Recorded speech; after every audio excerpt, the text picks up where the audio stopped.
going on? Listen, I'm about to go live on YouTube right now. So go to my story, click the link. Hey, what's going on, champ? Everybody go to my YouTube channel, go to my story, click the link. I want to chop it up with you guys. I want to do some Q&A with you guys. But go to my YouTube channel. You can go to my story right now. Go to the YouTube and come hang out with me. What's going on, champ? Willie, what up? How you doing, man? Listen, pull up. Go to my YouTube channel. I'm about to go live right now. We got everybody in here. All right, guys, I'll see you soon.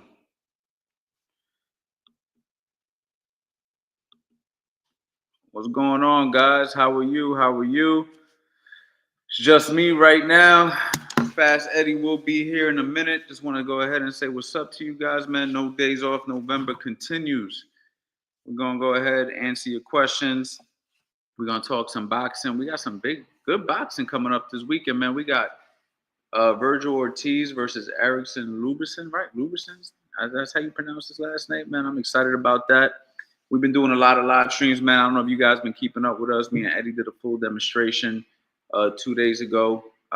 Yesterday we did a boxing Q&A. You know what I mean? So, no, yesterday we did fantasy fights. My bad. Yesterday we did fantasy fights. The day before that we did a Q&A. Today we're going to do a Q&A. So I just want to go ahead and hang out with you guys, man. So don't be shy. Chop it up with me in the chat. Say something. You know what I mean? Eddie said he will be on here soon, so you guys will definitely be able to ask him some questions in a little bit. But yeah, man, a couple of things to note, man. Well, this month, I'm going to say, I think as soon as next week, I will be dropping the Million Dollar Mitts course, man. So a little bit about the Million Dollar Mitts course for those of you guys that don't know what it is. I will be teaching every single thing I know about mitt work, okay? And a lot of you guys might not know, but I came into professional boxing. I kind of started at the top, if that makes any sense. I started at the top of professional boxing. And the reason I was able to start at the top of professional boxing is because of my mitt work skills. So I'll give you an example. I was most recently getting ready to turn a kid pro, not working with him no more, but things didn't work out how I wanted them to. But I was getting ready to turn a kid pro, and we were going to have our first pro fight. Crazy story was I never actually went that route with anybody. I kind of was like, okay, I'm talking to the promoters. We're trying to find them an opponent and all types of stuff. And I'm like, yo, you know what's crazy? I never had to do this before. I started off working big fights. You know what I mean? When I first got into coaching, my first fight was with Hank Lundy. And we were fighting on HBO against Thomas Delorme. And I simply came in as a mitt guy. I came in, well, you know, it started off as a mitt guy. I eventually became like an assistant coach, but he simply just wanted mitt work from me. I went ahead and worked with Hank Lundy for a duration of fights. Big shout out to Hank Lundy. He's one of my guys in boxing. He definitely got me started in the professional route. We even fought Terrence Crawford together. I was in the corner, you know what I mean, against Terrence Crawford. We lost the fight.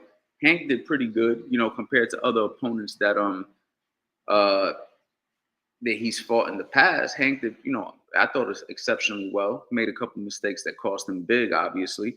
But it was mitt work that got me in those positions. You know what I mean? Especially now with social media being such a prevalent thing for you to have notoriety. It's really good for you to have mitt work skills as a boxing coach. If you're a personal trainer, mitt work will also be great. Even if you're not like let's say you're not training fighters. Okay, you learn this skill set, and now you know why you got your guy doing weights or whatever, and now you want to give him some cardio instead of telling him, hey man, go get 20,000 steps or go on the elliptical for 30 minutes or the Stairmaster. You can say, hey man, put some gloves on, and I'm gonna give you some pads, and then you could really do your thing with the pads. I know there's a lot of guys out there that know how to hold pads, but I like to think that for those who don't know, I would be one of the perfect people to teach you, considering the success I've had. Because mitt work not only got me in these big corners, you know what I mean? It got me noticed. You know what I mean? This is my second gym, CA Boxing Gym in Florence, New Jersey. I had a gym before this, you know what I mean, for 10 years. Okay, so, you know, obviously I've monetized and used social media to my advantage. And it all started for me. I mean, besides me, investing my money and being a businessman, me being noticed as a coach really started with a pair of mitts. So $1 million mitts will be coming out very, very soon. I'm very super excited, and I'm teaching it all, man. I'm teaching you from the basics on how to hold the mitts to where to place them, strategies to get your guy to do certain stuff on the mitts, the fancy mitt work, the real eye-catchy stuff. I'm adding it all in there, and I'm going to consistently be updating it. So even when you do get the course, there's going to be more that I'm going to be adding to it, because you really, like, it's really a never ending thing. Like, I could teach you everything that I currently know, and then there's going to be something new that I learn, and I'm just going to go ahead and teach that to you as well. So guys, I'm super excited about it. $1 million mitts coming very soon. And if you're interested in it, okay, I'm going to go ahead and put the link in the comments right now. I also have it in the description, in the comments right now, and you can get on the waiting list. Everybody who gets on this waiting list is going to save money, because you're going to get the first dibs. Okay, I'm obviously dropping it now in November, which is a Black Friday month. I'm also going to be coming out with my sale, my big blowout Black Friday sale for all my courses, the Master Boxing Bundle, which is indirectly a bundle that you can use not only for if you're a boxer who wants to learn and get better at boxing, which I've gotten thousands of testimonials. I've had over 5,000 people come through my courses. Okay, I've got 312,000 subscribers on YouTube, over 1,000 videos on YouTube teaching boxing. So if you are just new to my live streams, or you just found out who I am, I encourage you to just go through my old YouTube videos, most recent YouTube videos, and just see how I teach. I like to break things down to the very specifics when I teach boxing, especially on camera, because I want to be able to get the information across so you can understand it no matter what level you're at. My Master Boxing Bundle has 16 courses. 16 courses, all right, that start from build you to the ground up 1.0, 2.0, my footwork drills, how to set traps and counterpunch, defensive principles 101, which teaches you the fundamentals of defense, how to box on the inside, how to box on the outside, angles and how to create them, 150 combos to the head, 150 combos to the body, 150 head body combinations, the Philly shell system, how to shadow box. I'm talking about, I got a lot of good stuff on there, a lot of good stuff. So I'm going to be doing my annual Black Friday sale. So get ready for that. I'm super excited my goal is to just get all this information out, because the real focus is going to be the $1 million mitts. And I'm going to be honest, if you pair up the $1 million mitts with my Master Boxing Bundle and you're a trainer, you're going to level up crazy.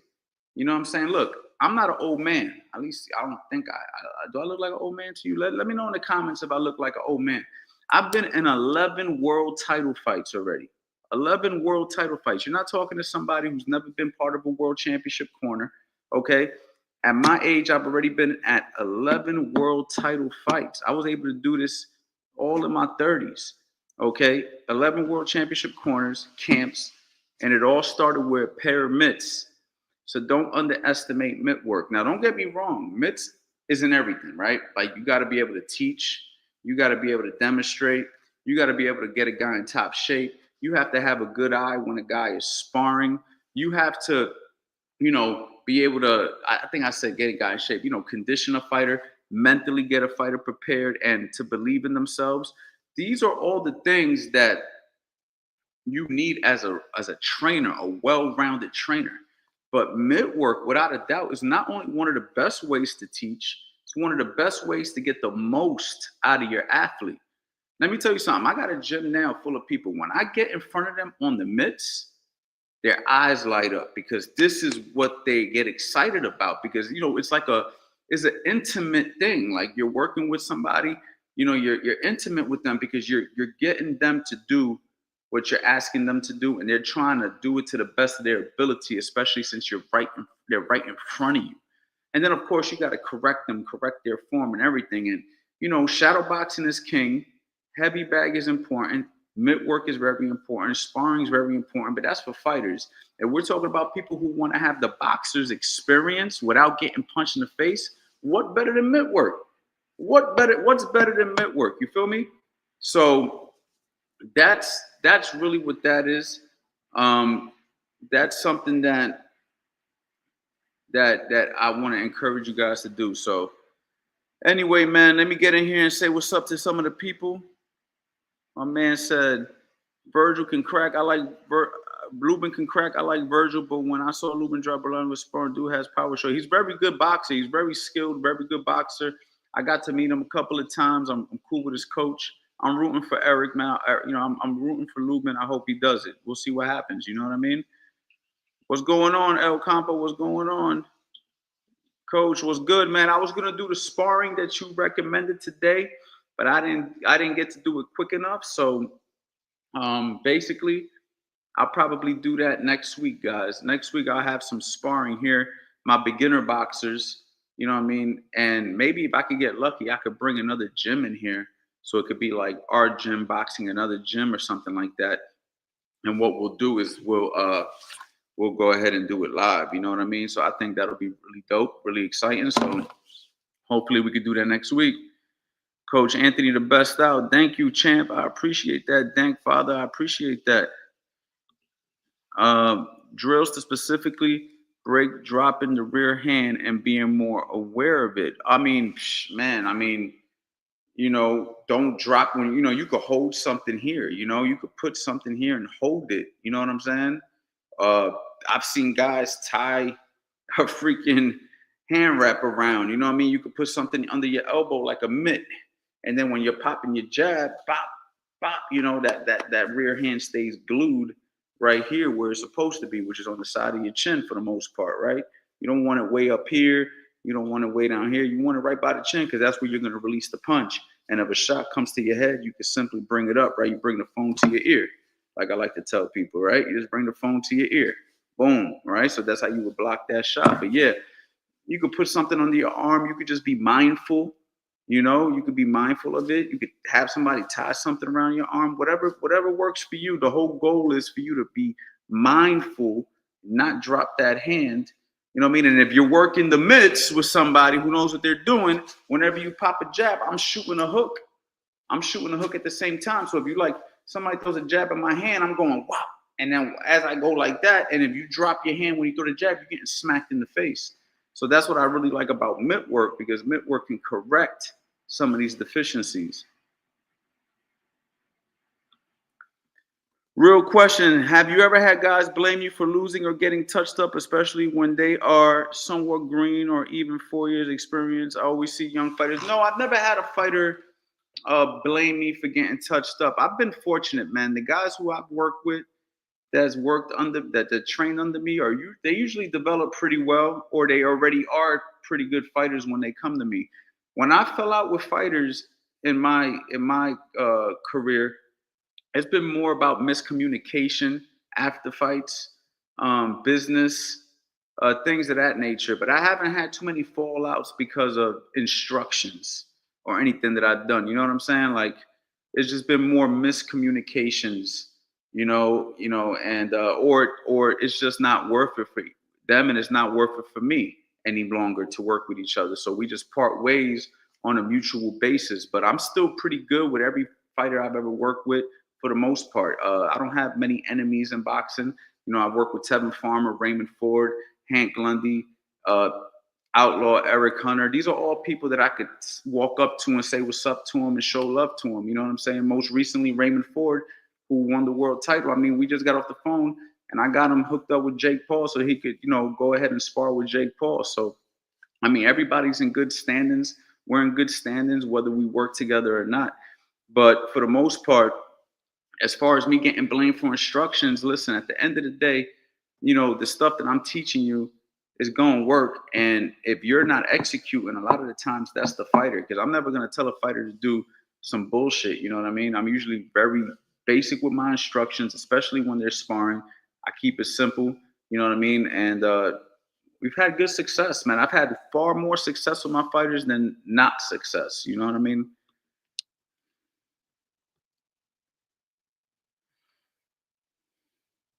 What's going on, Nick? I see you, Tramp. What's up, Coach? When we see you in the Fighters Corner again, love seeing you. Get your shine with Ray Ford, man. I appreciate that, man. Hey, man, whatever God got in store for me, that's what it's gonna be. You know, right now my main focus is getting back into the content. I don't know if you guys noticed, but I kind of like haven't been as active with the content. And I feel like what I like about stuff like this, like live streams and talking to you guys, is like I can talk to a mass amount of people at one time. So like right now, you know, there's only so many people in the live that I'm chopping it up with, right? But then when I shut this live off, all the people who watch it later, you know, different places, different time zones see it, and then they get some value from it. And then I get an email or I get a message saying, yo, this is really insightful. You know what I mean? All the thousands and thousands of messages and testimonials I've gotten from my courses and I've gotten from it. I love it. It makes me feel good because I'm affecting people who I don't even know, and they're hitting me up saying, yo, I love it. But as far as working with fighters, you know, it's not as easy as you're just going to see me with a fighter because, you know, it takes so much time to build a fighter. And if a fighter's already established, a lot of the times they already have their team. You know, I've gotten some good opportunities in my career where I've gotten with fighters right before they fought for world titles. So it was pretty cool for me to get right into those seats. You know what I mean? But that's not very common. That's not something that happens all the time. I kind of been blessed that way. So we'll see when it happens again. You know what I mean? If it ever happens again, we'll see. But one thing I'm not going to stop doing is I'm not going to stop teaching you guys boxing. I'm not going to stop passing the information that I know has helped me in my life and in my career online as long as we got an internet, right? And I also have a facility, you know? So I got people that come over here every single day that are fully dedicated and invested to the program. And, you know, whether it's amateur boxing or just somebody who wants to come in and get better at boxing and wants to get the whole experience, man, I'm for it all. Boxing for me isn't just working professional world title corners. I mean, I love all of it. You know what I mean?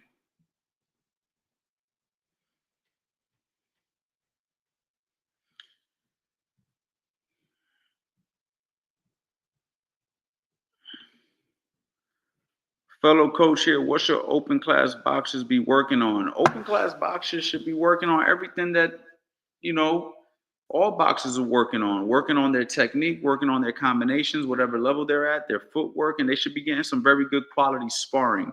I think once you get to a certain level of boxing, it's about the quality sparring. I was having this conversation with one of my amateurs today, and I said, listen, bro, do you really think that there's a lot of people who know how? I mean, he's a good fighter. He's a very good fighter. He's an open class boxer, national champion, fighter of the year, 2 years in a row. He trains here with me, and I told him, I said, do you think that when these pros that you know that you're boxing know a lot more than you? They really don't.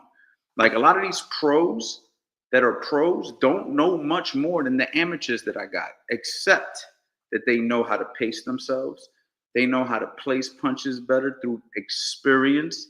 They know how to relax and stay calm in certain situations. They fought with the smaller gloves or no headgear. These are things that you're going to start learning as a professional fighter, the intangibles. But as far as the techniques and stuff, you kind of know a lot of it already as an open class fighter if you're a quality open class fighter. But what happens is you learn more about yourself as you continue to train, as you continue to fight. Your coach learns more about you. You come together collectively and come up with different approaches on how to make your training better for the next fight based off of your sparring, based off of your last performance, things of that nature. Maybe your conditioning was a little bit off, so you focus a little bit more on conditioning. Maybe you're getting hit with the right hand a little bit more than we like to, so now we got to focus on a little bit on your defense. Maybe you're trading shots and exchanging too much. Maybe we focus a little bit more on, you know, you boxing and not getting hit as often. You know, there's a bunch of different things that you're gonna have to work on with your fighters, but it comes back to the data. You know, as a data, like we gotta figure out what's going on. It's not just like playbook, this is what you do. It's what are you doing, how are you performing, how can we improve it? What are you doing, how are you performing, how can we improve it? You see what I'm saying?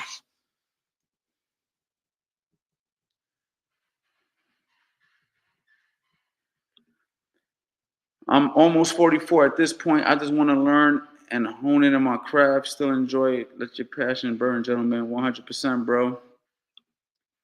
How many fighters have you built from the ground up to a world championship level? I've never took a fighter and built him to a world championship level. You know how young I would have had to have been? I would have had to have, like, to take a fighter from the ground up and build them to a world championship level, that means I was training them when I was a freaking kid. I mean, you got to think, world champions become world champions at like 30 years old. I mean, no, I'm lying. Tevin Farmer became a world champion at 28 years old. That was actually a little bit late. But some of these guys are turning world champions 22, 23 years old, maybe. You know what I mean? That's maybe the average. You know, you got guys like Tyson who did it at 18 and certain guys who do it really young. But guys are getting it like 22, 23 years old, and they started boxing at 8, 7 years old. So, no, I've never taken a guy and built them from 7 years old to a world champion. I'm not 60-something years old. You know what I mean? Maybe now, if I took that type of energy and put it into a kid and focused on him from the very beginning and stuck with him the whole entire time, but that's a very tough task. And a lot of trainers haven't done that. You know what I mean? A couple have, but these are trainers that got kids, you know, they've been coaching guys in the gym and that's all they've ever done their whole life, whatever. You know what I mean? So I've taken kids from the ground up and turned them into national champions, national amateur boxing champions. I had a team of national amateur boxing champions when I had my last gym. And then what happened was I stopped coaching people during COVID. You feel me? But hold on. This is a guy right here, Fast Eddie Chambers. Yo, what's good? And so, this guy was just asking me how many fighters have I built from a ground level to a world championship level? And basically what I was telling him is none. Because if you take a guy and build him, like, for instance, how old were you when you fought for the world title? Me, I was 28. 28 years old. Okay. Me and you the same age. No, you older than me about a year. Whatever. We're about the same age. Okay. I would have had to train you as I was growing up, my damn self, to get you to a world championship level. Basically, yeah. You see what I'm trying to say? So what I try to, a lot of people, a lot of coaches, and the reason why I'm answering this question so, like being so freaking open with the question is it's 23 hours. Because I think a lot of coaches get criticized if they didn't train a fighter from the very beginning to a world championship. But the chances of you sticking with a fighter that long, okay, pause, is already like very difficult in boxing. We see that fighters go from trainer to trainer to trainer to trainer. You had your father, so he coached you. So that's kind of a bond is a little harder to break, right? When your pops is your trainer, because it's like that's also your father. And he's involved with boxing. He's supporting you. He's motivating you. He lives with you. He's waking you up in the morning, making sure that you're actually doing it. So it's a little bit different. But a lot of these trainers, a lot of these fighters like that fight for the world title, they've had trainers that coached them through the amateurs. Then they had trainers that coached them through the pros. And then they switched trainers halfway through the pros. And then when they get to a world championship level, they freaking have a different group of guys at the world championship level. And then if they lose, then they get rid of those guys and they go get another group of guys. Next thing you know, you're like, damn, this guy had like 8, 9 trainers. Like, and some of the trainers you didn't even know existed because you weren't there for their amateur background. You see what I'm saying? So would you agree, Eddie? 100%. I mean, I had a very different situation than most, and more than a lot of people, is that I had my father, who was my trainer and all that, all the way up until 25 years old. So 3 years before I fought for the title, and I had one other guy up until then, and then I had Bashir. And then Bashir, and then I got, at some point, and Bashir's been around regardless. Even I went to Peter Fury after that, and then exactly I came back, and then me and Bash got back together, and then we started working, me and you. So yeah, it's been that's what I'm saying. I think about let's think about Klitschko. You know what I'm saying? That you fought Klitschko. He gets so much. People give Emmanuel Stewart so much credit for his success because I thought Emmanuel Stewart did a fantastic job when he was with Klitschko. However, he didn't build Klitschko. Klitschko was a built fighter when he got him. What he did was help Klitschko improve. Right. And I think He that added that's some what things. happens to guys at a certain point of their career. Like you have guys who teach you the basics or ride with you, whatever, and then for whatever reason they move on to a different guy. Whether maybe they feel like they outgrown him, maybe they just moved. Like there's a bunch of different things. Like it's very rare that one trainer takes a kid and has him his whole freaking life. That's very rare. Now I have champions because at our old gym, we had guys that started with us and they just got good. Next thing you know, they're winning nationals and shit like that. So that happened at my last facility, but I had that facility for 10 years. Right now, we're building a pretty nice amateur team. I mean, what's our record now with the amateurs we got here now, Eddie? Like 17-2 or something like that? Something like that, yeah. These And guys both the losses were disputable. So yeah, and me and Eddie are coaching these guys together, and we're having good success with these guys, right? So, you know, but building a fighter from the very beginning and having, man, you got to be like, that's why these coaches be like 60 something years old, 60, 70 years old, man, by the time like they get their fighter to that point, you know what I mean? But a younger guy like myself who's been in 11 world title corners, like I said, that's why I need the mid-work course, because shameless plug, I've been in 11 world title corners, Eddie, and it started because people appreciated how I held mitts.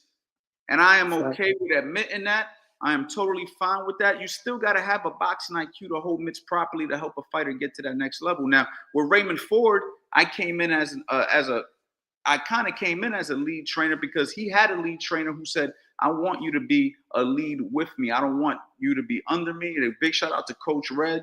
Coach Reg is my brother. I've very rarely ever met a coach like him who said, Coach Anthony, I need help with this kid.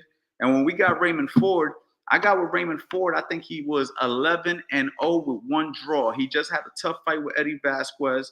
A lot of people thought he lost that fight.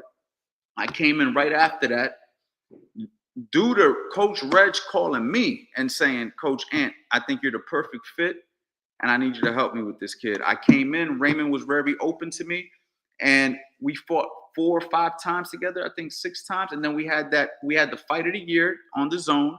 Shout out to Raymond Ford for winning the world title with a few seconds left, and big shout out to Paulie Malignaggi and Chris Algieri and Timothy Bradley for giving me so much praise and love, you know, for my corner work. But I wouldn't have gotten a chance to shine that way had I not already had a resume. And if it wasn't for my mid-work skills, I wouldn't have had a resume. So this is why you have to be able to do it. Now, don't get me wrong. I know how to box too. It's not like I don't know boxing. I just hold mitts. But I'm just trying to say, like, this shows you the importance of, if you learn a skill, what opportunities can happen for you and how quickly they can happen. Any thoughts, Eddie? 100%. I mean, whatever can get you in the door, you know, is you know, like if it's mitts, you know what I mean? If it's your conditioning work and whatever. There's been a lot of guys in different ways they got involved in boxing, and it was through something else. You know what I mean? Be it management, be it, you know, training, you know what I mean, promotion. You know what I mean? Like, look at Jake Paul. Jake Paul wasn't a boxer. I mean, he was probably he was an athlete in different, you know, different sports, but he decided to take up boxing. Now look, he's one of the biggest promoters in the world and one of the biggest names in boxing in the world. So, you know, it's whatever it takes for you to get involved and to, you know, get notice. You know what I mean? That gets you opportunity. You know, look at me. I've been fighting 30 years. I've been in there my whole life, and I still haven't gotten the opportunities that some of these other guys get. And I have the skill of boxing. So, you know what I mean? You could be in it all your life and still never really crack what you want to crack. But at the end of the day, you know what I mean? At least get your foot in the door. If there's something that you have that's a special talent that can be involved with boxing, use that to get your foot in the door and then start studying the sport. You never know what you might be. If you wanted to compete, if you wanted to be a coach, you know, it doesn't matter. I mean, obviously mitts are a really, really good way. And that's why we're putting out this course. But yeah, that's you know, just gotta find your niche. 100%. So Maya said, when we're doing mitt work, what should a fighter be paying attention? Should be paying the closest attention to what translates in the ring. when doing mitt work, what should a fighter be paying the closest attention to translate? I think that's more of the mitt holder's job to make sure that he's doing what he has to do to get you prepared for something that's going to translate in the ring. Your job as the boxer is to just execute what the coach is telling you to do. So if I'm saying throw a 1-2 hook to the body, right? That's obviously me going bang, bang, bang, right? Is to bring the hands up so we can open up the body shot. Your job is to throw with the best form and technique that you possibly can throw it with.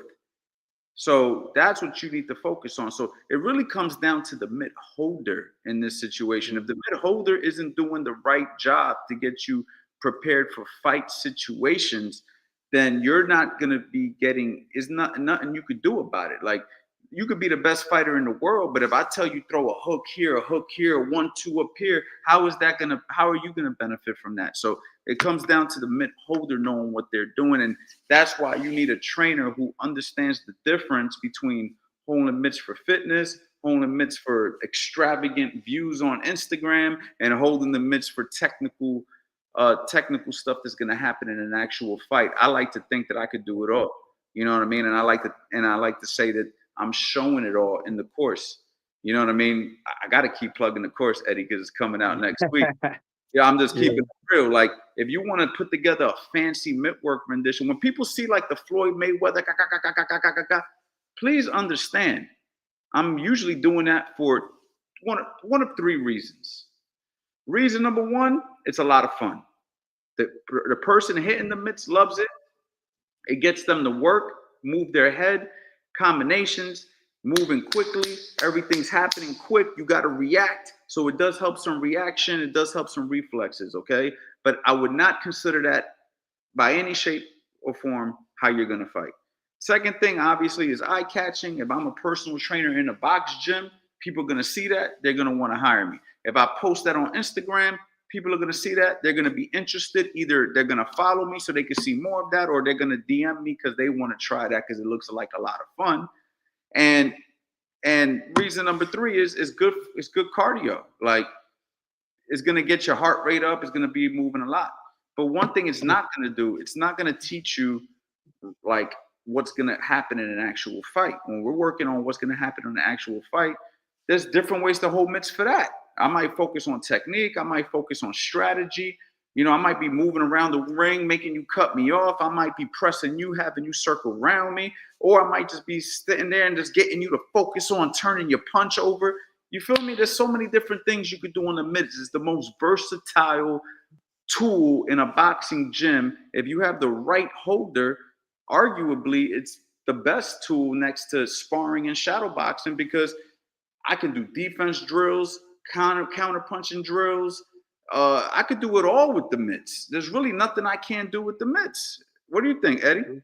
I agree. You can simulate a fight with them. You know what I mean? Hey, if I'm throwing real jabs at you, you really got to catch, you got to react. Yeah, you know what I'm saying?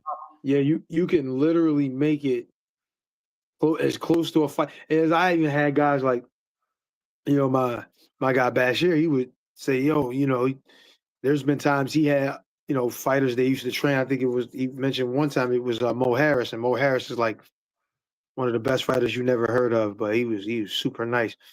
And he said that there was times they didn't have sparring, they didn't have ability to get a lot of sparring, so they had to do like intense mitt sessions where it was like they was fighting each other. You know what I'm saying?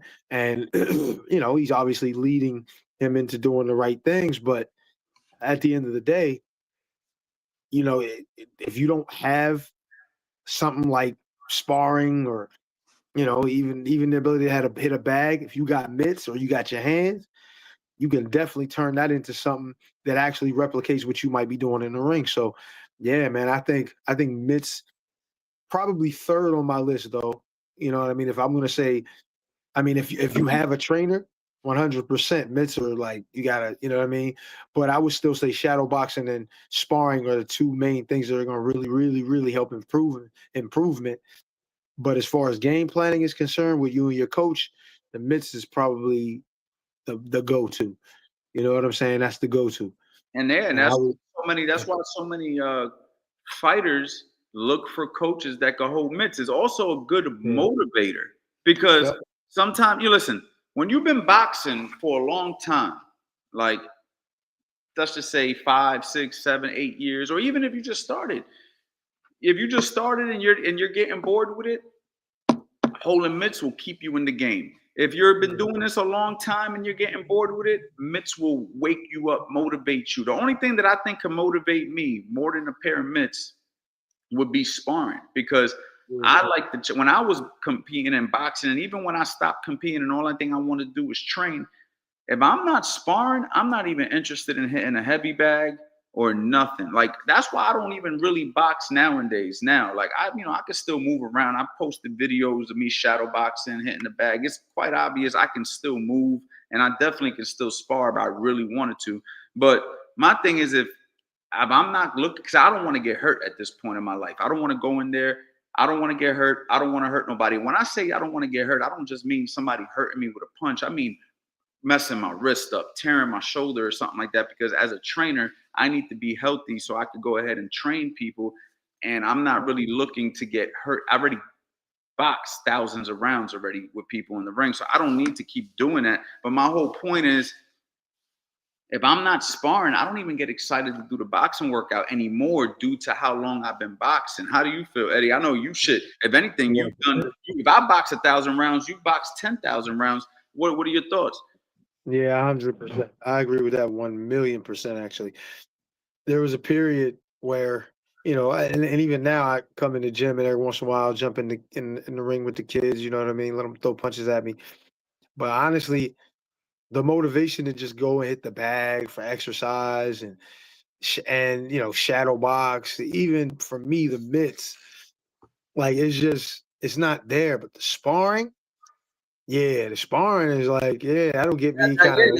That's why it's like I do it, because I know that's what I'm gonna get into. I'm gonna be sparring 4 times, 5 times a week, because I'm gonna be like, I want to do it again tomorrow. I mean, depending on how my body feels. But you know what I'm saying? Like, that's the motivation outside of the mitt work. So I think the mitts is a great way to motivate somebody who's getting bored with the sport. So when I say that to say, if you have a fighter that's going through a lapse where you kind of see them getting demotivated, if you're good with the mitts, you can say, come on, bro, let me give you some mitt work. And then you give them some mitt work and you wake them up. Now you wake them up. You go, all right, man, jump on the bag and give me 4 rounds on the bag. And they're already woken up from the mitts. Now they're going to go on the bag and they're going to be like cracking the bag. You just motivated them with the mitts. You know what I mean? Or maybe you taught them something on the mitts and they're like, okay, now I'm excited to go on the bag. And the next thing you know, they're excited to spar because they want to try what you were working on. So mitts is like a secret weapon for training that I think that a lot of the old school style trainers fail to give the credit to, because you'll get a lot of guys who'll say shit like, oh, you don't need mitts. And I'll be the first to admit, you don't need no mitts. However, they'll downplay mitt work and talk bad about mitt work, but their fighter secretly wants mitt work. Their fighters are secretly DMing me saying, Coach Anthony, man, when I go out there, bro, I need to get some mitt work because I don't never get no mitts over here with my coach. And it's that coach telling his fighter, you don't need that fucking mitt work. And it's like, bro, you need to get with the times, bro. Like, you gotta like that. that people want. If I couldn't hold mitts because, God forbid, I was messed up for whatever reason, I would hire somebody to hold the fucking mitts. My fighter's gonna get mitt work. My clients are gonna get mitt work. If I can't do it, I'm gonna get somebody to do it. But I understand that that's one of the main things that keeps people into it. Yes, I agree 100%. A lot of people know Danny Davis now for being, cut man and good trainer, great trainer. All of these different things. He's like a one-stop shop for everything, even raps and all that. Danny Davis, man, he was one of the first guys that we had as a mitt guy. He was nice on the mitts. We had special setup combinations based off of Danny Davis's mitt work. So he got his start more so. He was already training guys at that time, but my guy Rob had got and brought Danny in for the mitts mainly, and to help my dad with some of the training, but definitely the mitts, because my dad wasn't he couldn't hold him, and he didn't want to hold him. He never did. His old school mentality, they never had it. So there was, the bag or the shadow boxing. It wasn't nothing about no mitts. So Danny came in, and man, we actually liked that. You know what I mean? And I was, tracking the mitts, hitting with these nice combinations, these sexy fucking, head movement shit to go with it. It was like, yeah, we really, really enjoyed it. And like I said, we had like set combinations that we would do. Shit, we started doing it in fights. It was a necessary thing, a necessary evil that we really didn't have before that. We had it like with my dad's other guy that helped us. His name was Tink Weaver. He used to help us out a lot with the mitts. He was real good with the mitts too, but we didn't. There was a long period in my career where I didn't even hit mitts. You know what I'm saying? But now, but as it wore on, then we got with Danny. Then we started getting into it, and it was a necessity. After a while. Yeah, man, for sure. Shout out to Boogeyman Boxing. Yo, much blessings to you, Coach Anthony. I've done some of your work with my boy, and it's been good for him, man. And thank you, man. This is what I do it for, man. I remember when I first started my YouTube channel, Eddie. And big shout out to Eddie Chambers because he has his own YouTube channel. I'm gonna let you plug it, Eddie. Plug your YouTube channel real quick because we forget the plug. Eddie. It's not just me doing stuff now. What is it? It's us. It's Fast Eddie Chambers, Fight Like a Pro. Fight like a pro. Fight like a pro. That's what we intend to do, is to try to help people, even if they don't want to be a professional fighter. We can help them fight like one. There you go. So, like I tell people all the time, when I started my YouTube channel, I remember, man, like yesterday, why I wanted to do it. First of all, at the time, there wasn't too many good YouTubers out there teaching boxing. There was only like one, maybe two guys out there doing stuff. Right. And I was like, yo, I could definitely come into this space with the education that I've had. I've had the opportunity to work with some really high level coaches and trainers and fighters, at a young age. I just was blessed to join a gym that had the best fighters in one stable at the time, which was in Florida. We had the Spartan Gym. And at that time, you had Lou Duva. He had, everybody, Vernon Forrest, Zab Judah, Alexis Trujillo, Andrew Galata. I mean, these are guys that I would see every single damn training camp. Every day there would be somebody new that he would have. And I was able to watch these guys work and watch these guys train. Fun story, fun fact, freaking Emmanuel Augustus used to train there. He wanted to spar me. And I turned the sparring down because I didn't want him to embarrass me. I go back to this day now and I replay that moment. I say, damn, I should have sparred him because he was actually going to work with me. He wasn't trying to hurt me. I only had like 2 or 3 amateur fights at the time. And he's like, bro, I'm not going to hurt you, dog. I'm going to work with you. And I was just like, nah, I'm good. It was not that, like, I wasn't like scared. I was more like, this motherfucker not about to spin around and do one of these, you know what I mean? Like I wasn't, he used to do it in sparring, you know what I mean? Yeah. So I was like, nah, I'm cool. But looking back on it now, it's a big regret of mine. And he told me right after that, he was like, listen, man. He said, when you box, he said, treat it like you're playing basketball or your favorite video game, bro. He said, have fun with this shit. If you're not having fun, you might as well not do this. And I took that gem and applied it to my coaching. Because when I finally became a coach, I noticed myself telling that to a lot of guys who I see struggling with the same issue that I was struggling with, which was, thinking that I had to do more, or thinking that I wasn't enough, or overthinking the situation. So, shout out to Emmanuel Augustus. He probably don't even remember that gem he gave me, but I'll never forget it. But the reason that I went into the YouTube space was I can teach so many people at one time from one location. How dope is that?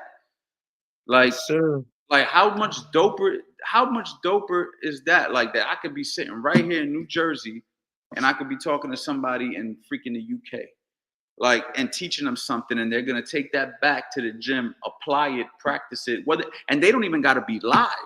They could watch the shit 2 months later and be like, yo, I just found this gem that you posted 10 years ago, bro, and it fucking just helped me win my amateur fight. I get so many emails like that on a regular basis that I think they're lying to me. I'm like, there's no way this guy's telling me the truth. Then they send me video and they're doing it. I'm like, oh shit, how crazy is that, bro? It's a different time. Yeah, that is different. And you're about to experience that too, Eddie, because I know you've never really had a channel of your own. You're about to experience guys sending you videos saying, yo, that one video that you made, I tried it, work, and you're gonna think that they're just trying to sweet talk you because you're Fast Eddie Chambers, and Yeah. then they're gonna send you a video, and then you're gonna be like, "Oh shit, he's actually doing the shit." You know what I'm saying? Yeah, And exactly. you know what I mean? And that's when it's gonna fuck your head up. That's when you're gonna be Yo, like, "Damn." you know what's crazy? I had like a little like kind of moment like that in a sense with, and it had nothing to do with somebody I trained, but some of the philosophies that I put out there. And one of the things was it was when Anthony Durrell was fighting. Man, my God, what's his name? Real skilled, really skilled. I'm Caleb Plant, right?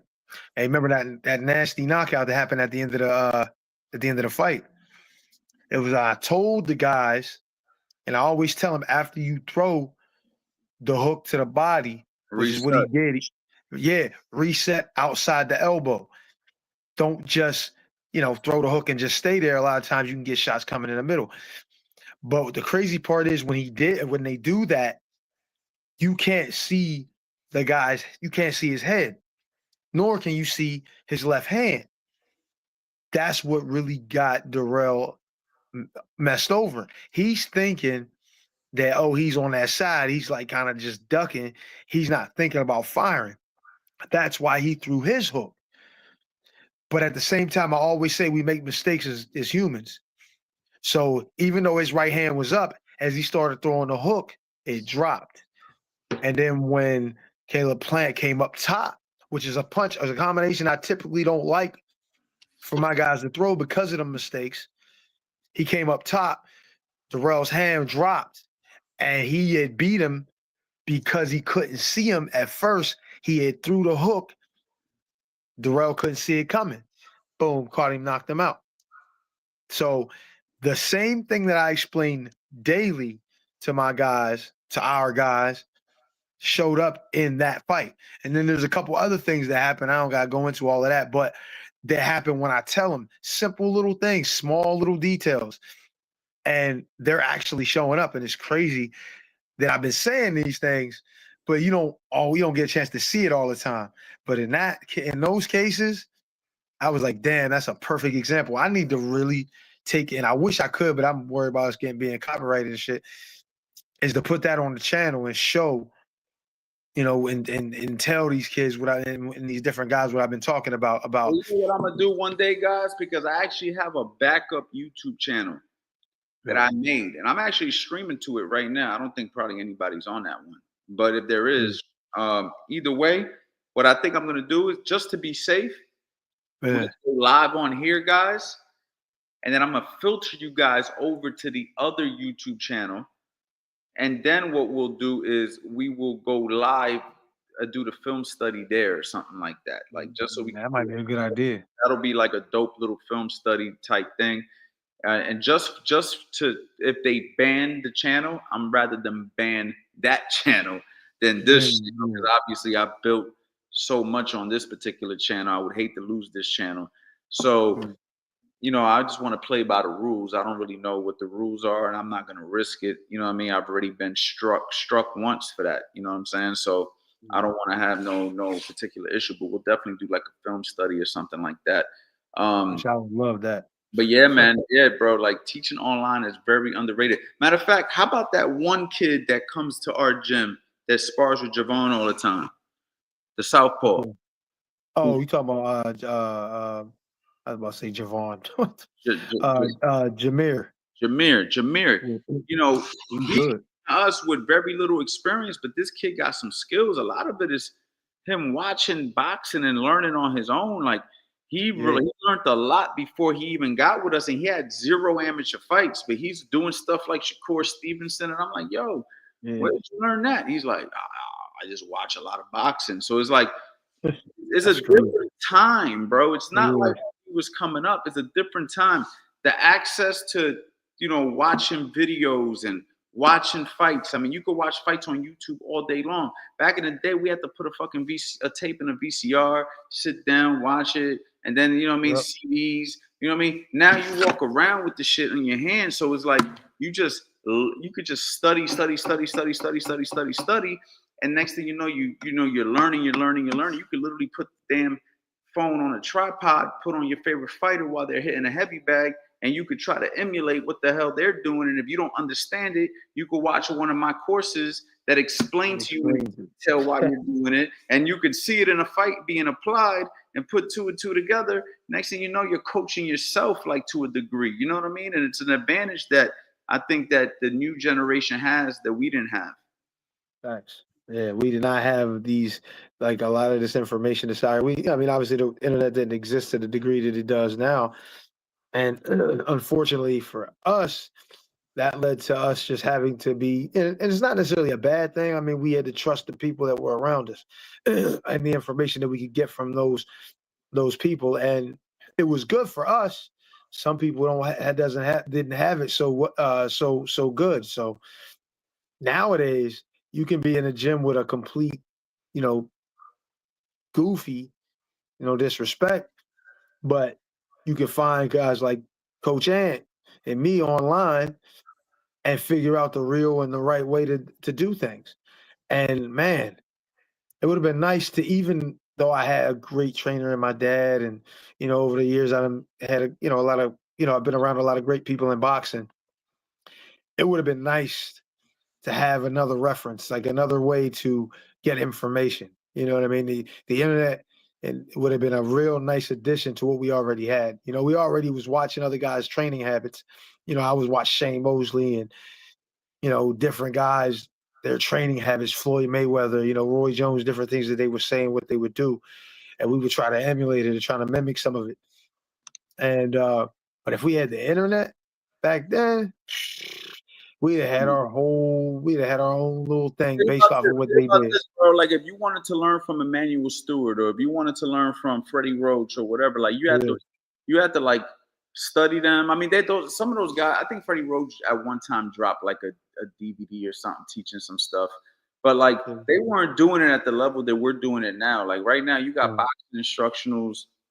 I mean, I sell 16 courses already. About to come out with a mid-work course, teaching it from a coach's perspective. Like, literally, you could pick my brain now, like, way easier than, like, imagine if this was, like, Freddie Roach and Emmanuel Stewart having a freaking conversation, and when me and you were freaking coming up. Like, we would have been watching that shit and picking their brains and trying to learn, like, we've opened up a platform where people can ask us questions in real time. Like right now, y'all, like you're watching this in your crib, or you're watching this at, on your phone or in your laptop, whatever, however you're watching it. It's like we're all in a room together. Like somebody say something right now. Say something right now. I'm gonna talk to you like if we on FaceTime. Like you know what I'm saying? Like this is crazy, man. Like we did not have right here with the coach. Your videos and trainings are incredible. Thank you so much. Like that's like you look like we on FaceTime right now. You just gave me a compliment and I'm showing love. Thank you, bro. I appreciate that. Like, yo, I don't think that people understand the times that we're in. Like we live like the celebrities of the 1999s, 2002, when 50 Cent dropped his fucking album, Get Rich or Die Trying. We're living like the celebrities from that time.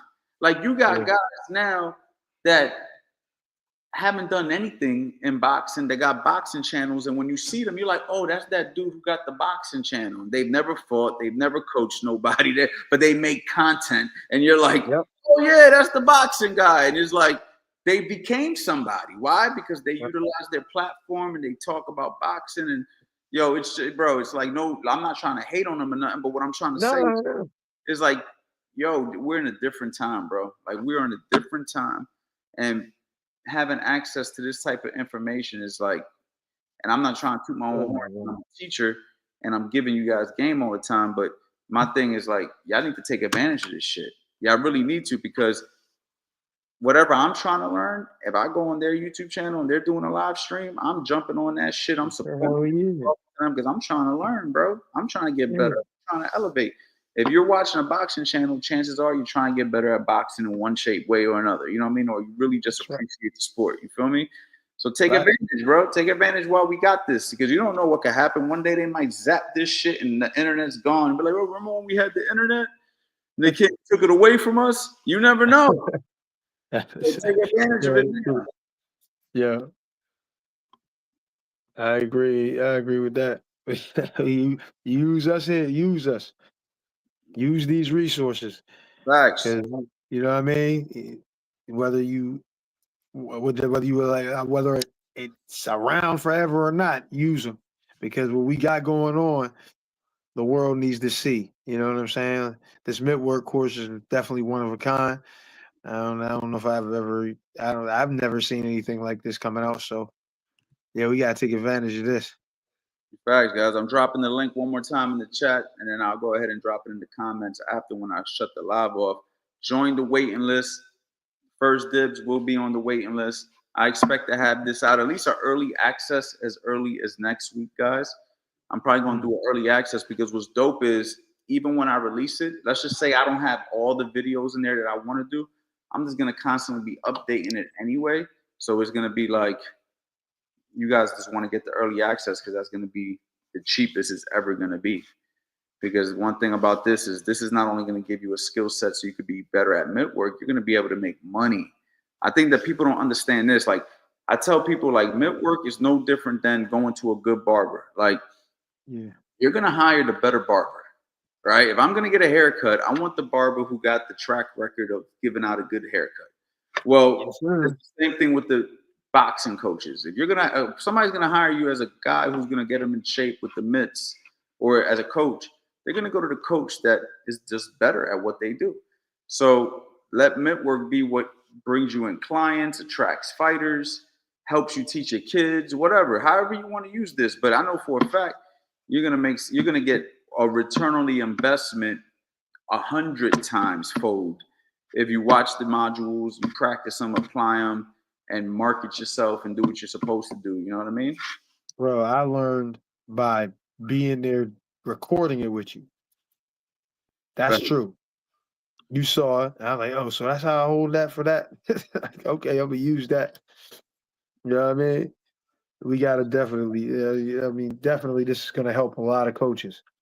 A lot of 100%. coaches who didn't really want to hold mitts before. Now they're gonna get an opportunity to see how you really take care of it and how you really do it, and it's gonna help them add a hell of a skill set to what already I'm hoping for them they already have. You know, a good skill set. So yeah, we need it.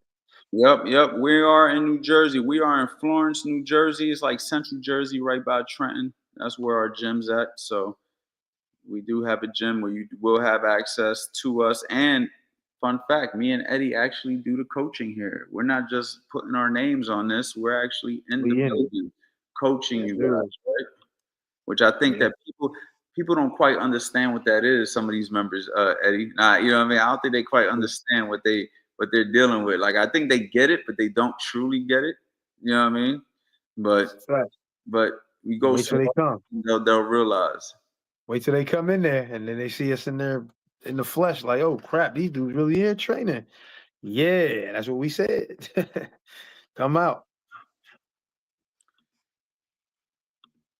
Coach, why so many people in boxing cheap, hate financially invested in themselves? They want everything free. That's a 100% fact, Yeah. bro. That is one of the toxic traits that boxers have, and I just think it's just due to the upbringing of a lot of boxers. Some boxers, when they're talented, they get spoiled and they They get like free free for training. anything. A lot of coaches will give them free training because they're talented and they want to say they got a talented fighter or whatever. Or, you know, sometimes they come from underprivileged areas and there's like community-based programs that give free training. And, you know, if you get lucky, you might get a good coach out of one of those programs. But then what ends up happening is they get out of those programs and go into different parts of the country or whatever in life, and they expect that same treatment, not knowing that it was just a community-based program that they were fortunate to be part of once in their life, and now they actually got to pay to continue this training. People don't quite understand that about boxing. Boxing is a real skill. Like this isn't something that you just learn and like it goes away. Like it stays with you the rest of your life. It teaches you life skills. It teaches you perseverance. It teaches you patience, discipline. It teaches you how to have courage. Like there's so many things that boxing teaches you that you can't learn unless you actually go through it. It teaches you humbleness. You know, it teaches you, gives you confidence. Teaches you how to Oh, overcome fear, like that, bro. Like the list goes on and on and on. We're not even all talking. of the above. We ain't even talking the health benefits yet. You know what I'm saying? Of the Yeah. workouts and everything else that comes with it. So I just think that boxers get spoiled, and then when it's time to pay up, they don't want to pay no more. You know what I'm saying? And then you got guys with the access to the internet. They start to get free information everywhere. They can't decipher the real from the fake anymore.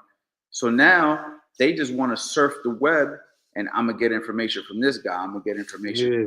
I'm gonna get information from that guy. I'm gonna get information from that guy. And the next thing you know, you're wasting your damn time just getting all this information, and you ain't doing none of it. And you don't know if the information you're getting is right or wrong. Now, I had a guy who is a follower of mine send me a video of another trainer doing a move that I've taught thousands of times. And he's asking me if this guy is teaching it right. I said, bro, I've done the video. Like, you're asking me to critique another guy's video and you for your benefit, not because you want to like come at the guy.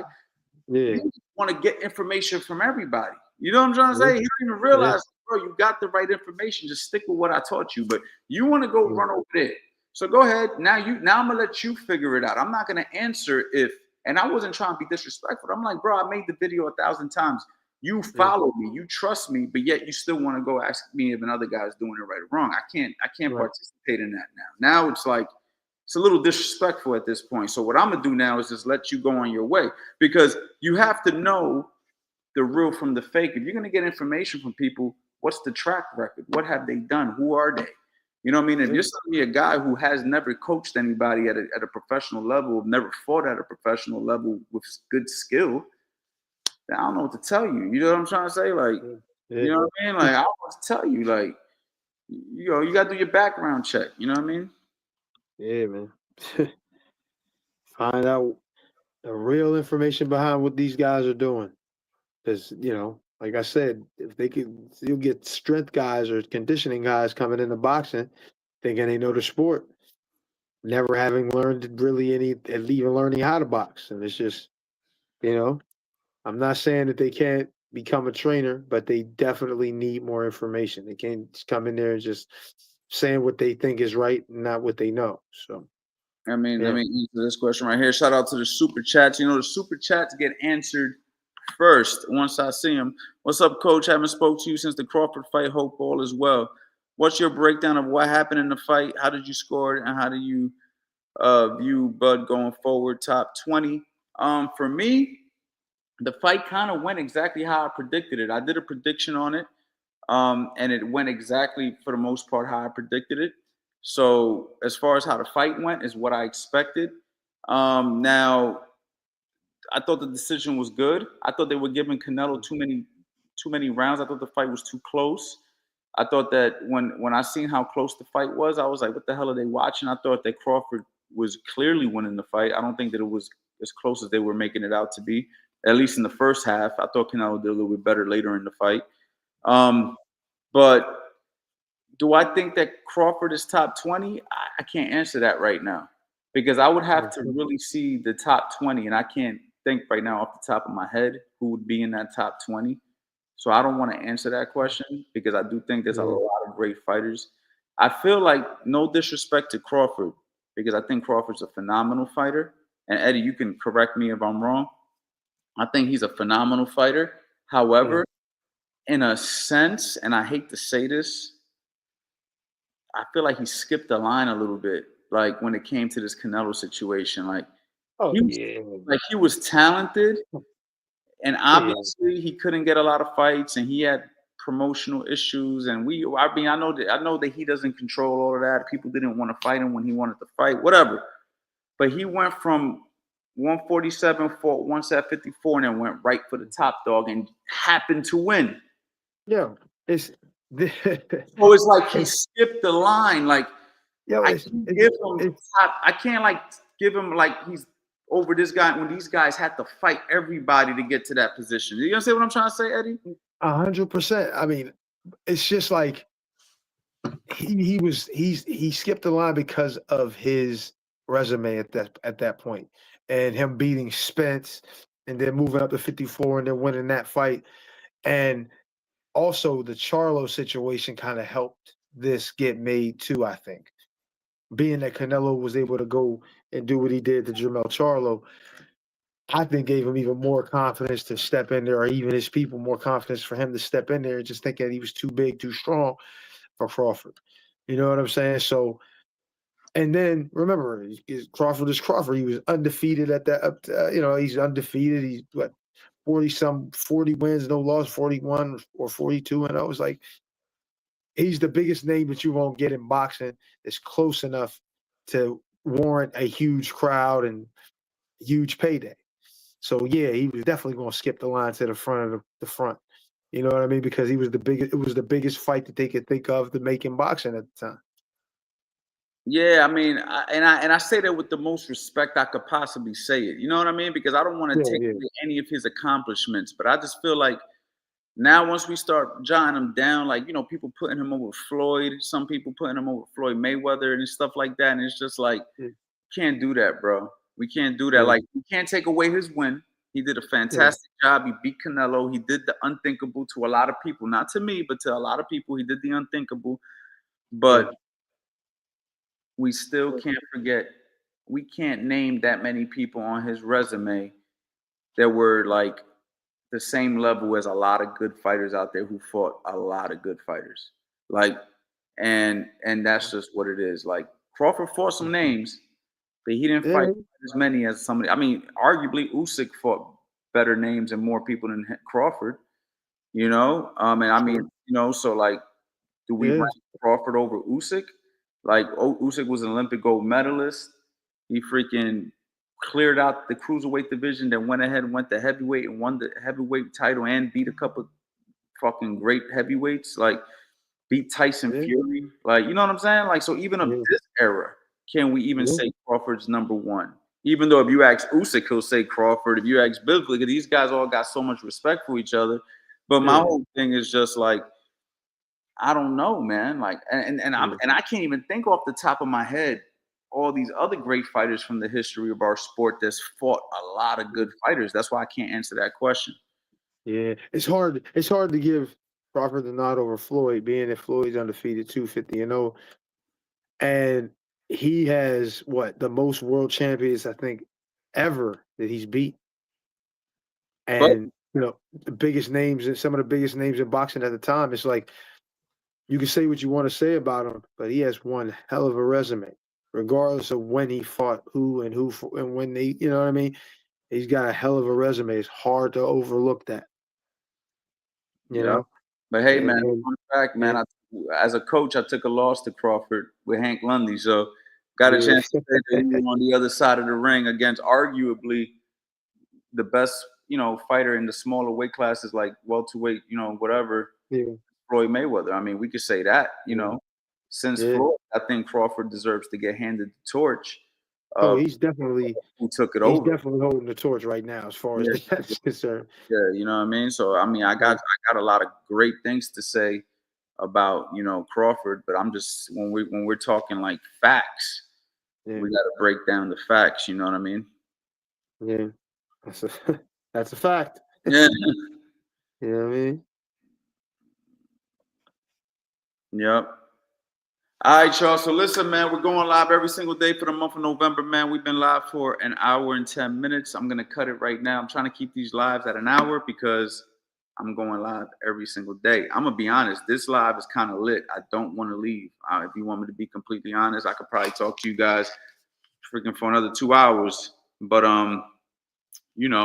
at the end of the day, man, I want to stay consistent. We still got tomorrow. You got the Lubin versus Ortiz fight on Saturday. I think I'm probably going to do a fight party and watch that live. You guys can see my reactions for that one tomorrow. I was thinking about bringing on Natalie Dove tomorrow. Open to come here and talk about women's boxing. She's signed to Jake Paul's team. She's a woman boxer. She used to be my amateur boxer. When she was with me, she was #1 in the country for freaking like 6 years in a row. Then COVID happened. I stopped training amateurs. She moved around. Now she's a professional. So she's doing really good. I might bring her on tomorrow. She said tomorrow she's open. I'm not going to promise that, but I think I'm gonna try to do that, and that's it, man. But I definitely want to keep this going. Oh, hold up, we gotta say what's up to my brother, man. My man Punch Drunk Boxing, my brother Punch Drunk Boxing. Maybe if I don't get Natalie on the show drunk, I need you on the show. But yeah, I'm definitely gonna go ahead and cap these lives at around an hour, just so I can be consistent. Remember, no days off November, y'all. I'm going live every single day in the month of November. We got Eddie. We're doing demonstrations. We're gonna do some cool stuff. We're gonna show the sparring. We're gonna do fight parties. We're gonna do fantasy fights. We're gonna do as many things as we can do over the next, 2-3 weeks that we got with each other, y'all. So let's not burn it out in one day. All right, y'all. Appreciate the love and support. See y'all later.